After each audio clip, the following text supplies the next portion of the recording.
Ladies and gentlemen, we are live yet again, the Roofing on the Rise broadcast, where we bring you innovation in today's market with some education sprinkled along the way. Today and every day, we are sponsored by Chad T. Wilson Law Firm.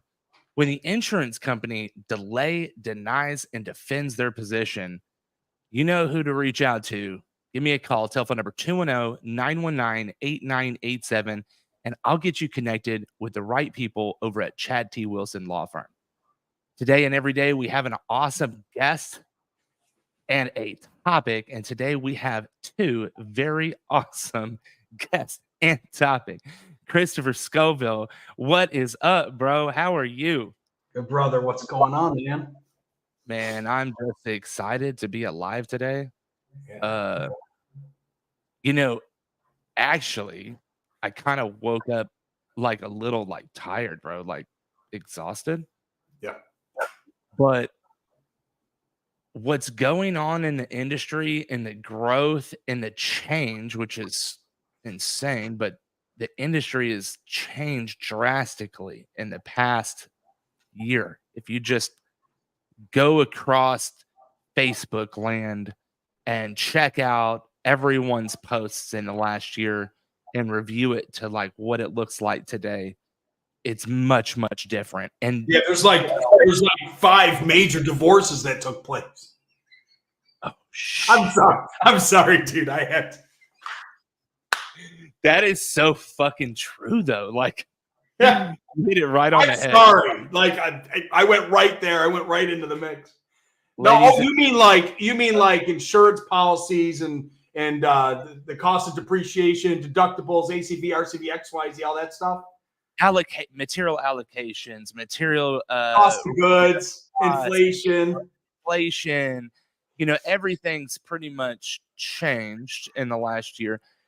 Everything has changed on your side of the thing since we've spoke last, right? Yeah, for sure. So, I felt like it would be super important to jump into the 4 reasons why you feel contractors should offer financing. And what's crazy is, and I can't share it on screen today, we were trying to do that, is I'm looking over here to another screen right now, and you just wrote a short novel that's titled 5 Reasons Contractors Should Offer Financing.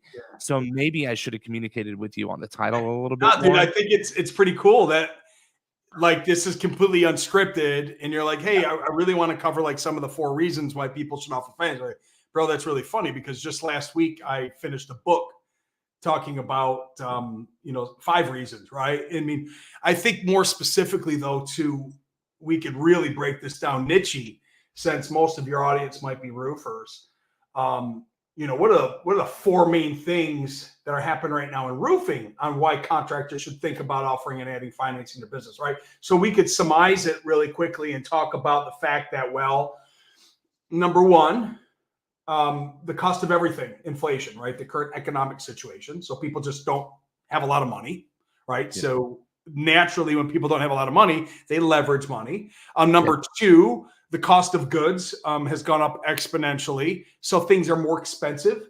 It doesn't even matter if it's, look, I don't care if it's retail, remodeling, storm, renovation, restoration. I don't care what you guys call it. Yeah.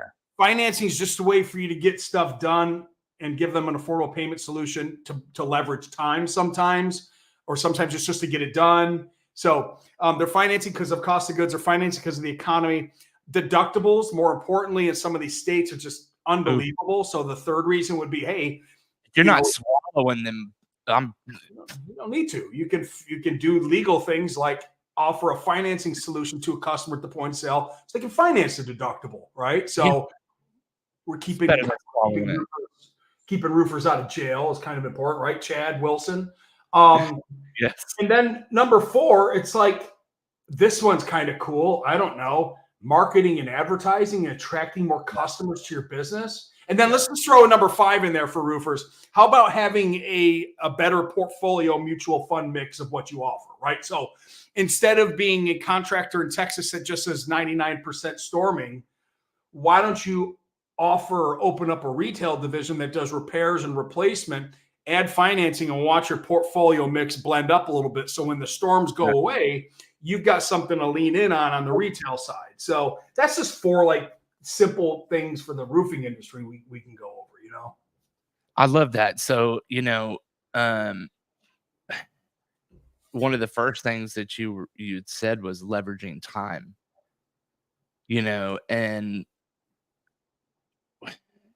we're like, I can't tell you how many times I get on the phone with somebody and they're like, dude, I just don't have enough time to complete everything. I was trying to call you like last week, but I just don't have the time and I need more of me, you know? And I can't tell you how many times I've said that, right? So how does offering financing, how does that leverage time for a contract? How does it leverage time for anyone? Sure, a couple different ways, right? If you need a roof and you can finance the roof, and we get financing at the point of sale in 30 seconds and get them approved, you can shorten up the time of the installation, right? So you can get out there and get the roof installed in a couple of days and get it done. And as a contractor, more importantly, get paid when the roof is done, thus reducing the time involved for accounts receivable. Ooh. We've also reduced the time that the customer has to wait for the blue tarp to be on the roof. So I don't want to get into discrepancies on scoping and when it should be done and how close the numbers are. The bottom line is this: however you get the project done, you can utilize and use financing to get it done to cut the time short. However, I wouldn't go out there and finance a $25,000 roof and then hopefully the customer gets a $10,000 or $12,000 insurance check, right? You might have done a big disservice for the customer if you've done something like that without having it scoped and being close. So do your due diligence. Just don't go out there and sell $50,000 freaking roofs. And then if it's insurance, they get a $25,000 check. The customer's probably going to be a little bit upset with you, and shame on you for doing that. So do your due diligence to do the right thing. However, we can also cut down the time if a customer's deductible is so high and they don't have the money to go do it, and they're just telling the contractor, hey man, we really like to do this, but we've got to go get money somewhere to pay for this thing, for this deductible. And then when we get it, we'll call you back. So we're saving time there. Here's another cool thing. Yeah, we're just going to go down to our local credit union and bank, and we're going to get the money. And then when we get the money, we're going to call you back, and then we're going to hire you. I've heard that so many times, and they don't. So, they go hire somebody else. They go down to the bank. They might get the loan. They got a stack.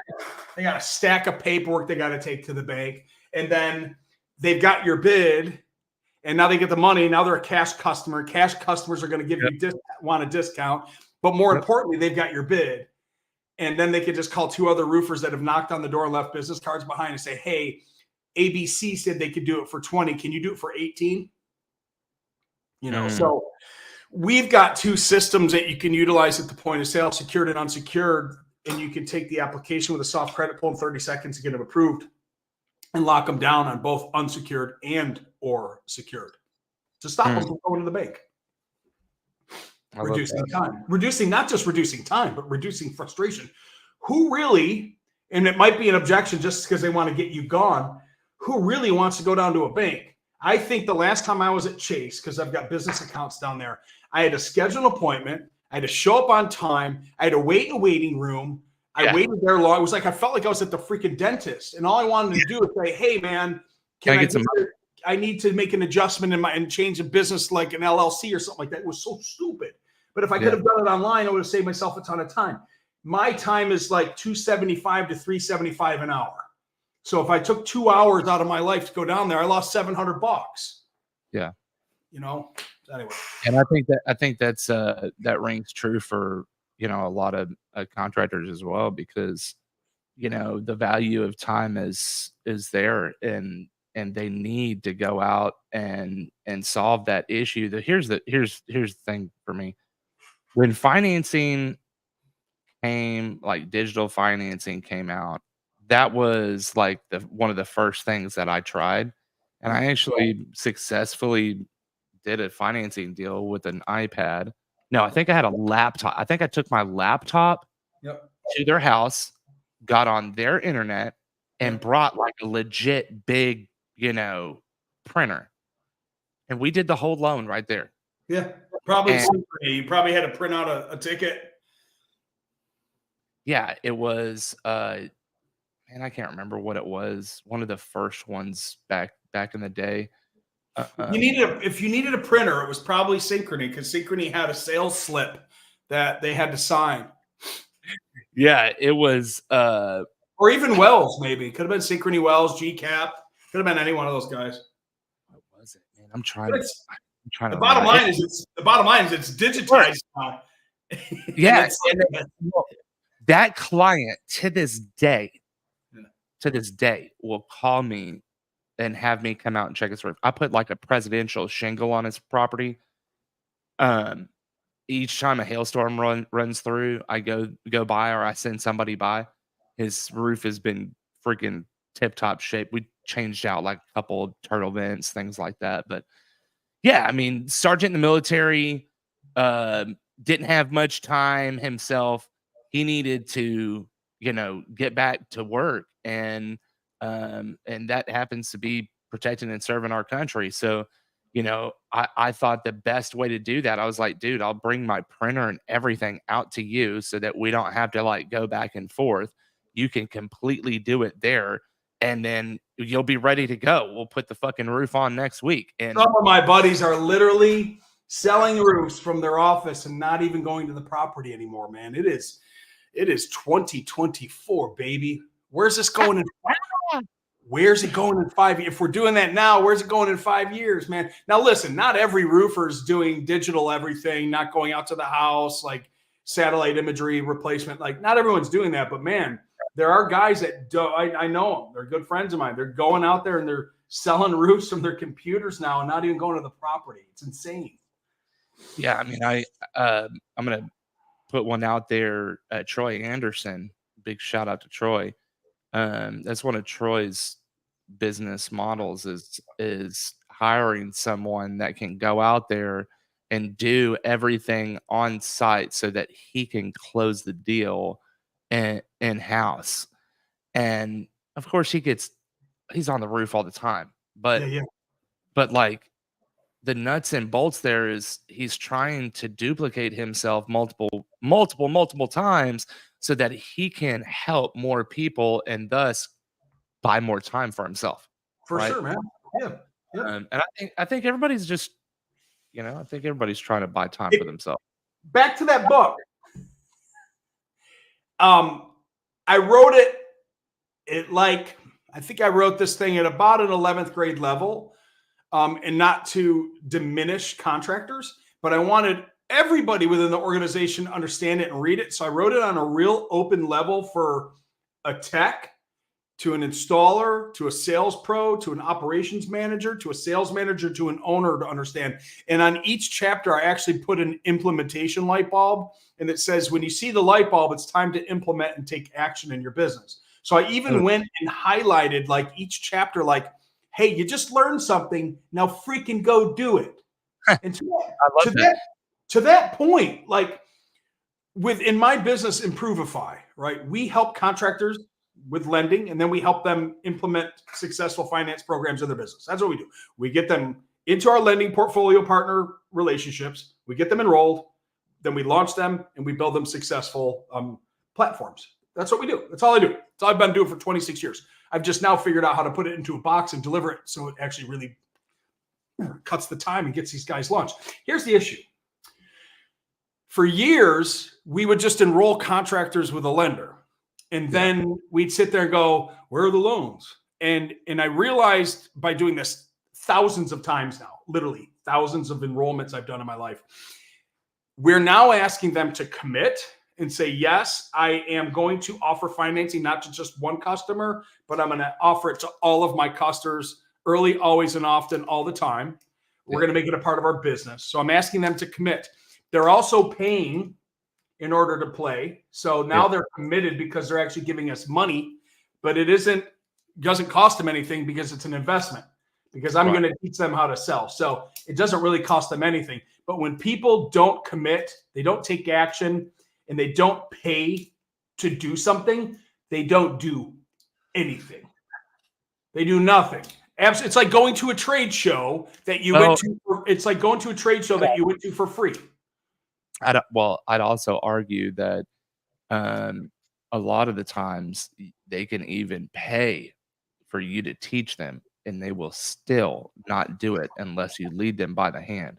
You got And so there's a level of support that has to be there. Currently building out a tech company, marketing company for the roofing industry. Really excited about it. And that we understood that to begin with. Like that's something that we're gonna attack forthright. I want to like jump into like some good healthy business habits, right? Like, um, what are 3 healthy business habits that you practice daily to contribute to your success? I would say I have a plan. Like I come in, I don't just come here and show up at my desk, right? So my days are structured. I live through number one, my passion and excitement for life, right? So my days are structured. I show up, I open up my calendar, and I know what I'm doing. Yeah. Another great success that I'm having now is having somebody else do all this stuff that I don't like to do. So I don't like to input notes for the CRM. So I have someone that does that for me. I have someone schedule up my calls because I don't like to do that. So I've started to delegate more. So I always have a plan and I'm delegating. And then number 3 would be I'm actually have figured out how to monetize and get paid for having a servant's heart. And what does that mean? It means that over the years, I've given so much away to this industry for free and trained and time and give. And what happened was this. I realized that I was suffering because I wasn't making the money that I needed to really make to even be in business to help people. Yeah. So I had a great conversation with Clifton Muckenfuss one day, and I said, man, I'm struggling here. I said, I'm working all the time, and it's going to take us a long time to really build up the different particular revenue streams that we have here at the company. He's like, well, what are you doing? Are you not charging for your consulting and training services? And I'm like, no, man, I hop on the phone and he's like, well, there you go. He goes, Chris, you're a Christ follower. He goes, you've got a servant's heart, but here's the issue. You're giving everything away. You're just serving. What happens to somebody with a servant's heart is they can't serve anymore if they go broke.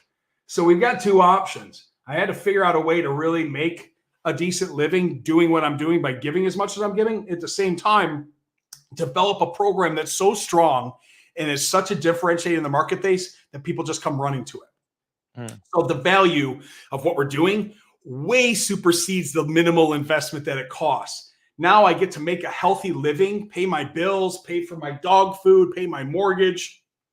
Therefore, I can give more. And I can teach more and I can train more. And I can build better systems and I can have the better relationships with the lenders that I have to bring better programs out. So it just finally, I woke up and said, wow, I've got to figure out a way to really make this and turn this into a real business other than just showing up and giving away free information all day. And I don't really think at the end of the day, I think that people appreciate it. However, the fastest way to put yourself out of business is not have profit margin.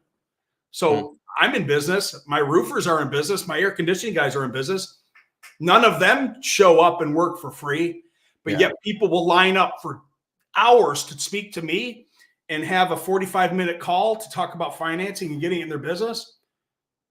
This is my job. This is what I do. This is all I've done for 26 years. And there's nobody in the marketplace that does what I do, period.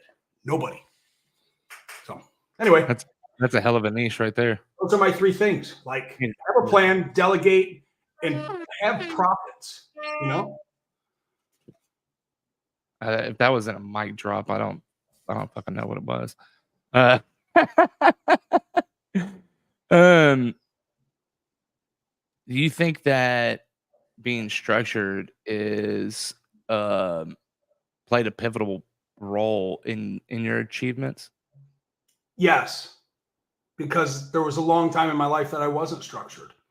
And I could look at and compare the 2 now very easily looking back because I'm 53, man. There was a long time in my life that I was a professional business person, right? I worked for 7 different national banks. I've been doing this since 1991. But I didn't have structure, man. I just showed up and just running on energy. Whereas now I have a real structure. we're building this university. It's called The Program. It's a consulting program for our contractors to learn how to launch this. Boy, it couldn't be more structured. And man, is it fun building something when you have a plan. Like when you have structure, it makes it easy to come in here and do the work. There's been days when I've come in here and didn't have structure and I'm all over the place. It just doesn't feel good. So yes, structure is it's imperative that you have it in your business, man. So in your expert opinion, why is offering financing options crucial for businesses today? It literally comes down to offering affordability for your consumers at the point of sale. That's all that it comes down to. And let me I just did a training yesterday on this, and let me break it down for simplicity. If I had, and I don't care, let's just say a Lambo. I don't really give a shit about supercars. I drive a big truck. So if I had a Lambo and it was worth $250,000, and I came to you and said, hey bro, I'm going to sell you this Lambo because I just don't need it. I'm super wealthy. You can have it for $5,500. Now, I don't care if you want the Lambo or if you don't. You understand that the value of that thing's $250,000, and I'm going to sell it to you for $5,500. Whether you have the money or not, you're going to go find it, right? Yeah. You're going to say, dude, let's buy this Lambo, and we're going to put it on the market. We're going to sell it. We're going to share 50-50. This is an unbelievable investment. Now, if I come to, so you just said yes. You went, you guys bought my Lambo, and because dude, I'm so filthy rich, you can freaking have my Lambo. I don't give a shit. I don't need it. I don't like it. I don't like the color of it. Here, $5,500. It's yours. I'll give you the Lambo. You bought it. Now, if I come to you and I say, hey, bro, I got this $255,000 Lambo that I want to sell to you for $250,000, and it's got 60,000 miles on it. You're going to go, no. So what comes down to in life is people will buy things if they're the right price. So if I can take a price of a $30,000 contract and reduce it to a payment that's $280 or $249, the consumer is no longer looking at the big price or the big contract cost. They're looking at the payment. Or I can reduce it even more to the ridiculous and say, matter of fact, it's not $250 a month. It's 12 months, same as cash. So with that being said, the biggest part of financing and for why contractors should adhere to it and do it isn't about the program and this and that. It's about the consumer, the consumer's emotions, and the consumer saying, I'll buy that thing that you sell, install, fix, repair, replace, if we can just make the numbers work. So financing is the tool and the product that makes it all come together, because we'll buy stuff if it's the right price. We won't buy things if it ain't the right price. You like answered 3 questions in one right there. Tell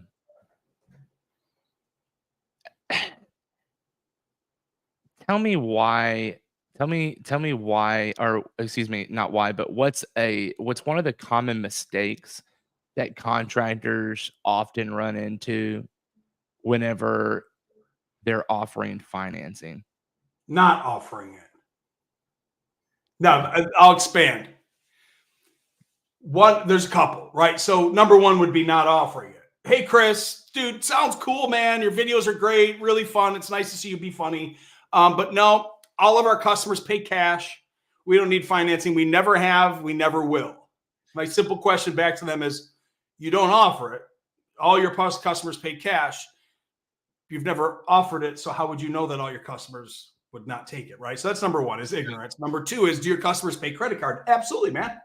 90% of them slide a credit card. Cool. So you are offering financing, but you're just offering it on a 30-day, pushing it on your customer to pay a 26% at the end, right? Yeah. Okay, so good. So we've agreed here that you really are offering financing, right? So that's number one. Number two is enrolling with a lender and not adjusting your profit margins and your margin integrity properly. And I got a whole training class on this. It's called Margin Integrity, where I will analyze the risk-based pricing on whatever your 3 programs are that you're going to offer, and make sure that your margins are properly protected, and then explain to you how you need to go back into your pricing and make an adjustment So you can then let your sales pros go out and just sell and not worry about what program and product that they're featuring. In addition to that, teach you how to negotiate a cash discount if the customer's paying cash or handing you an insurance check. So there's an entire chapter on margin integrity, matrix flow. Margin integrity is protecting your profit margins. Matrix flow is how you position the programs in the products that are being offered at the point of sale to protect your margins. And they all work cohesively together. And then there's what we call zero cost averaging, whereas if you're offering a 15-year, a 10-year, and a 12-month, same as cash. That's 3 different types of finance programs, and that's your portfolio. Making sure that you're offering the proper coverage of that to sell those particular products in your business. So I think that that's one of the biggest mistakes is these guys just go out, they don't adjust their pricing, and they don't know how to teach the sales rep to just go sell. The sales reps get caught up on, oh my gosh, if I sell this program, I'm going to lose money. Or if I sell this one, I'm going to make money. And that's called adverse selection.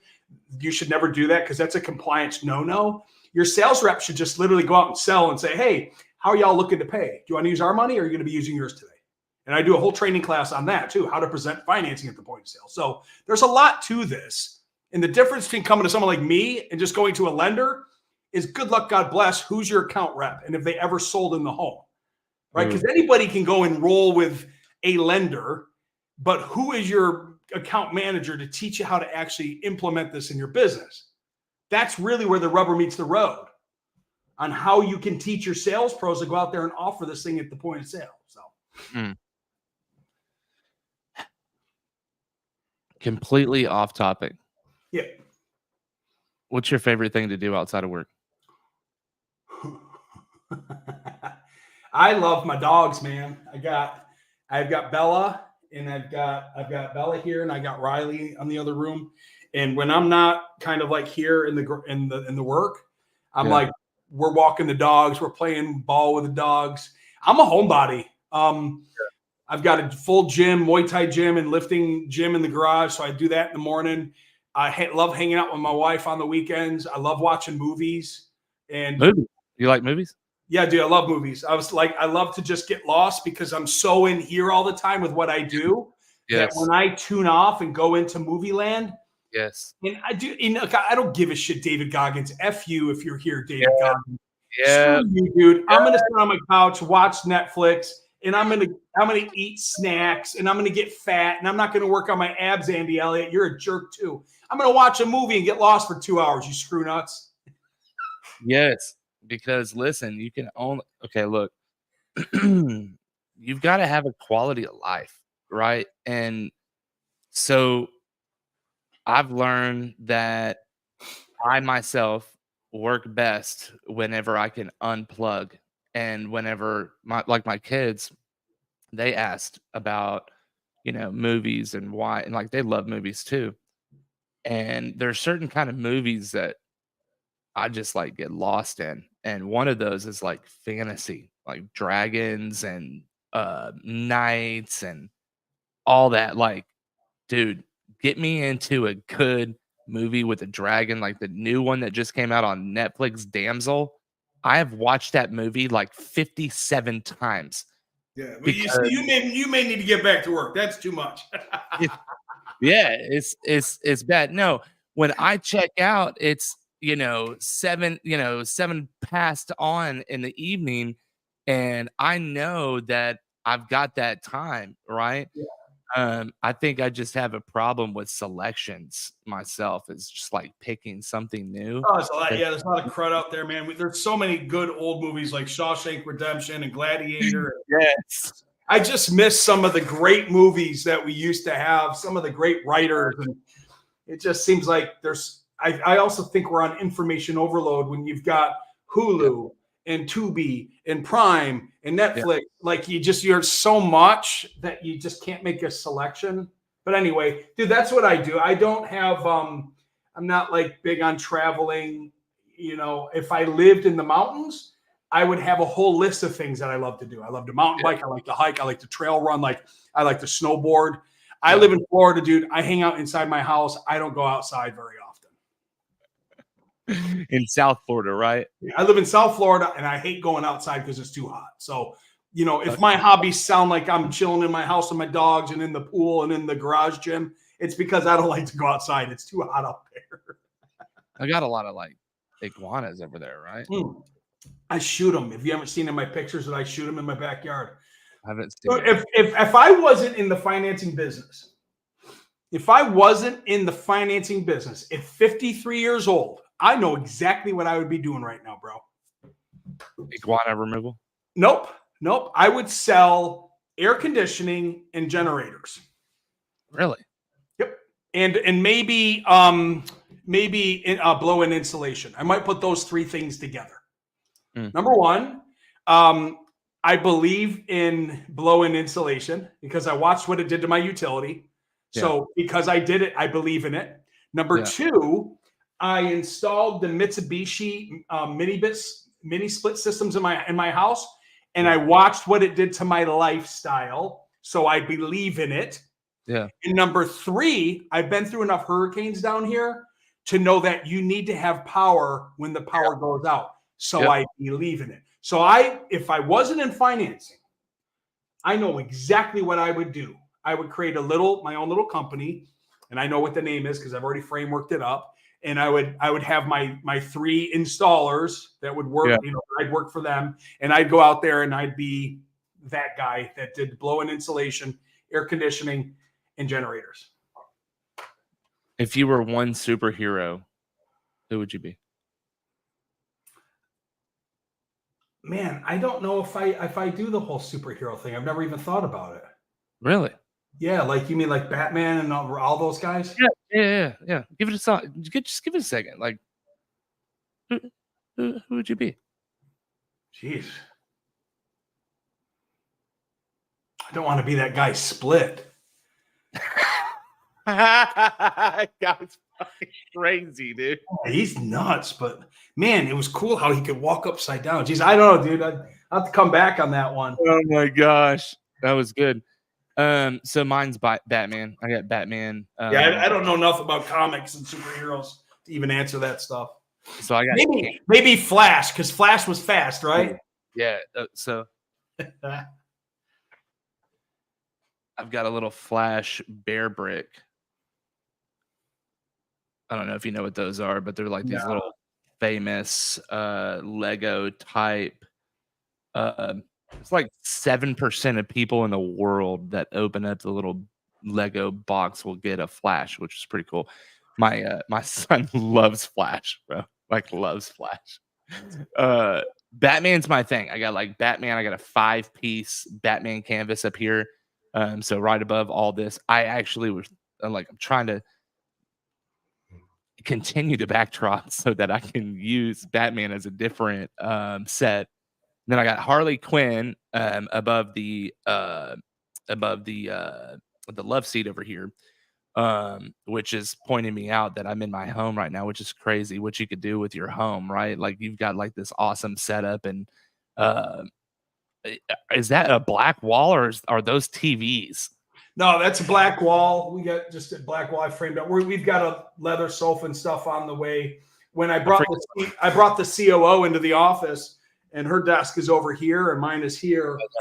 We had to move some things around in the office, and then we have a nice little sofa back there to do some reading at during the day. So yeah, we've got it sectioned off here at the house because it's no need. We don't need to have an office anymore, man. We do everything here from home.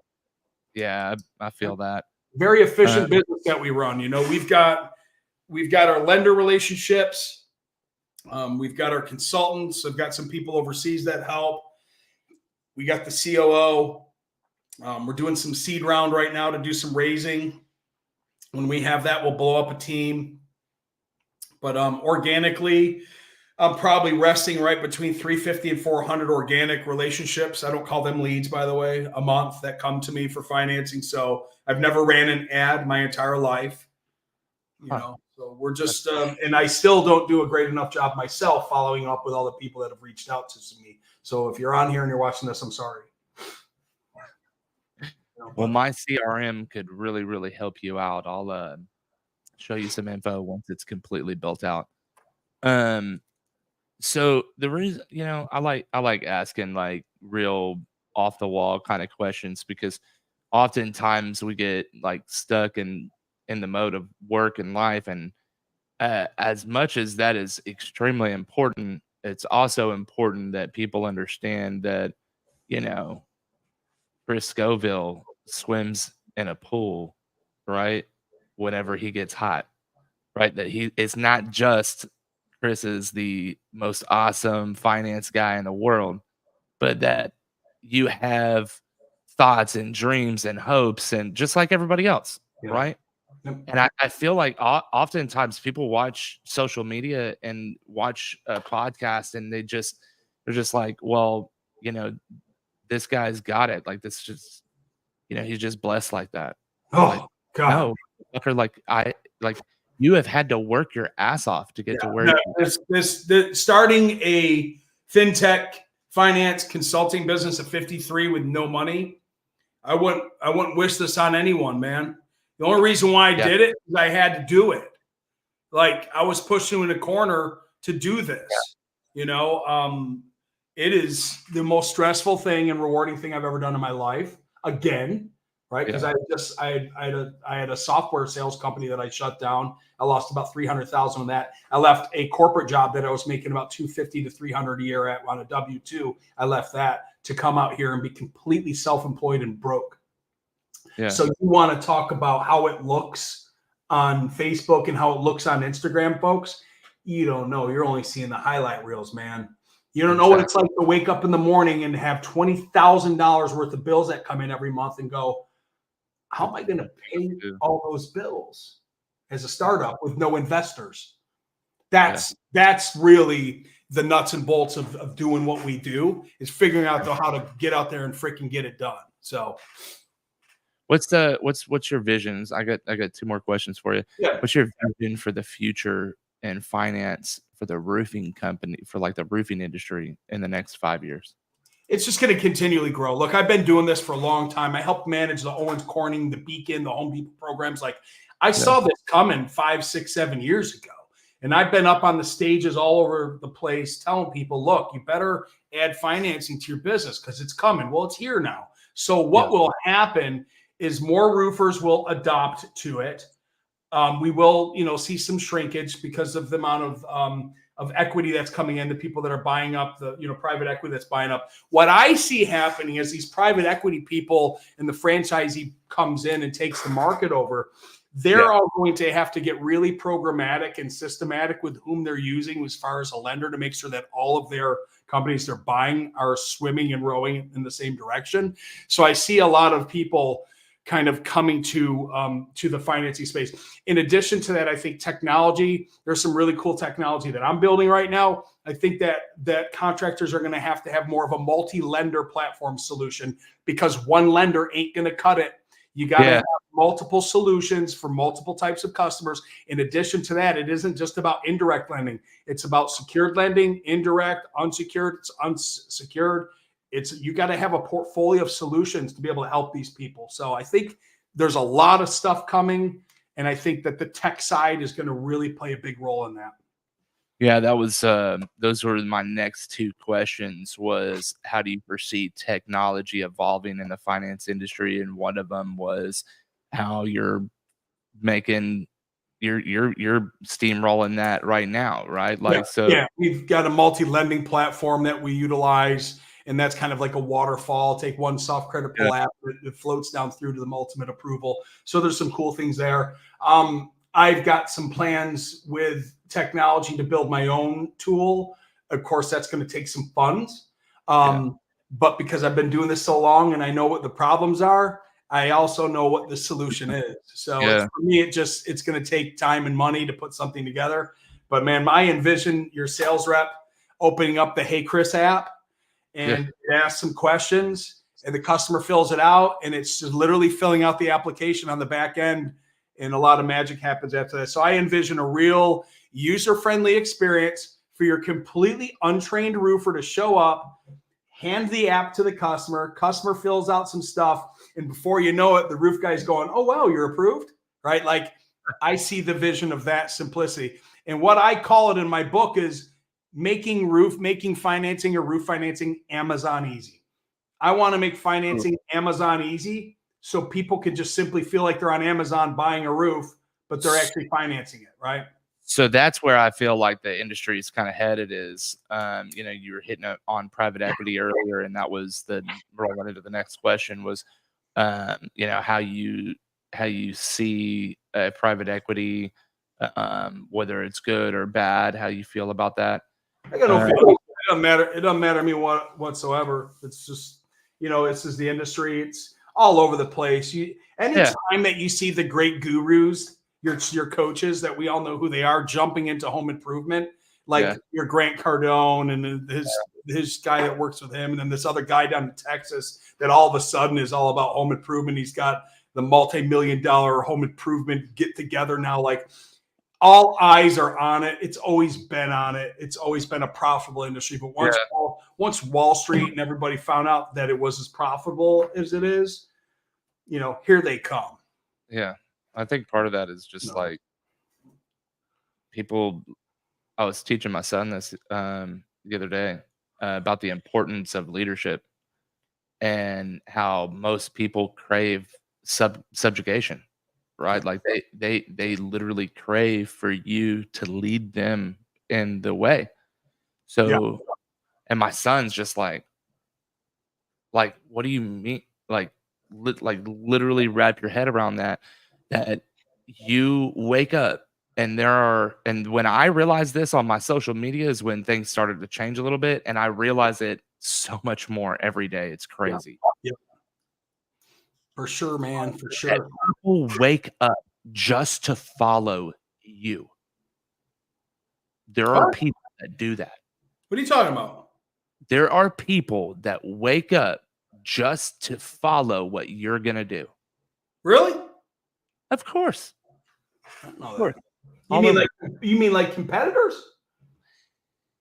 You've got competitors, you got haters, and you got people that want to be just like you. Really? I don't think about it because I do everything with such compassion and empathy and with a giving heart that, I don't think about it that way, but you're probably right.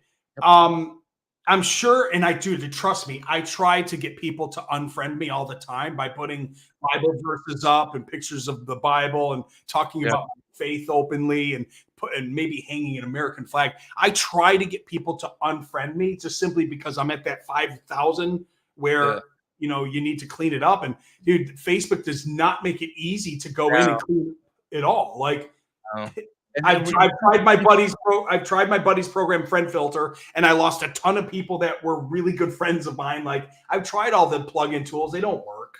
Yeah, and it really all I can do is hang an American flag and tell people I'm a Christian. I love that too. I love that. I like that. Time to clean house. American flag, cross. Yes. And then I'll lose 4 in a day. Yeah. Yeah.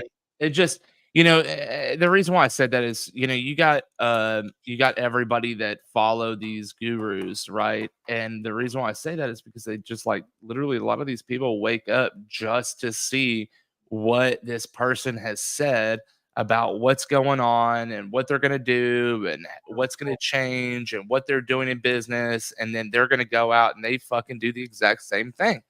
And they emulate it and they try to make that. And hey, if it works, right? Yeah, but I think I've got a group of guys that I follow on YouTube, just simply because I 100% love learning from them. And this isn't a bandwagon thing. I've been listening to Alex Hormozy for a long time. Dude's smart. Yeah. He's not a fake. The guy is brilliant. I've also unfollowed a ton of people in my life because, I realized that there's fake, right? I'm a fucking 6-pack, and I'm not gonna have a 6-pack, Andy Elliott. Fuck you. Yeah. So anyway, I gotta pop, my man. I gotta get ready for I got a 2:00 training coming in here. Yeah, dude, this was awesome, man. I really appreciate you having me on here. I didn't know, what this was all about, but roofing on the rise, huh? Yeah, man, I absolutely love bringing, you know, as much education and innovation to the industry as possible, Cool. because it's important. But yeah, ladies and gentlemen, we've had a live stream today. Oh, We we were were able, live. we were live. Yeah, I this thought this. Oh, dude, I thought this was a podcast. is it's 100% live. We got Chuck Oh, Allen says, "Tell Chris that I have a guy that wants to talk to him about financing. Just say it." LOL. Mention the name that's Roof. me, Rooftop. What's up, Chuck? That's funny. Dude, Yeah, I had no idea this was live. Cool, awesome. yeah. Well, Next time I'll let you know it's live. But no, I that's the mean, beauty that's of it. Like, you know, it's raw. You know what I mean? yeah. I like. I don't care if I don't. I typically when I do podcasts, I just show up. Sometimes Yeah, I don't know who's interviewing me. yeah. I went to a podcast studio in Boca Raton the other day. I had no idea who it was. They were awesome. It was called Contractor Click, and it was a Okay. husband and wife team, and they're here in Coral Springs, and they've got a studio in Boca Raton. And I Yeah, walked in, and it was a full studio with production and dude cameras all over the place, moving like this, and really. lights. And it was Yeah, it was so cool, man. Well, it's a studio, so you can have a monthly membership there, and it's like I think $1,500 buys you this package. yeah. 2,500 buys you this, and $4,000 buys you like a massage while you're having the podcast. Ooh, yeah. We need one of those in Houston because be definitely investing in that. Like, Yeah, ladies it and was, dude, the studio was bad. ah, It was bad. It was really oh, cool, man. But I didn't know who they were. I didn't know what we were going to talk about. I just went in, we sat down, and we just started going, so it was cool. All man, right. I really appreciate you coming on today. We are sponsored by Chad T. Wilson Law Firm. The insurance denies, delays, and defends their position. Reach out to me. I'll get you in contact with the right person over at Chad T. Wilson Law Firm. Ladies and gentlemen, it's been a live day. Stay tuned for the next one. Have a blessed day.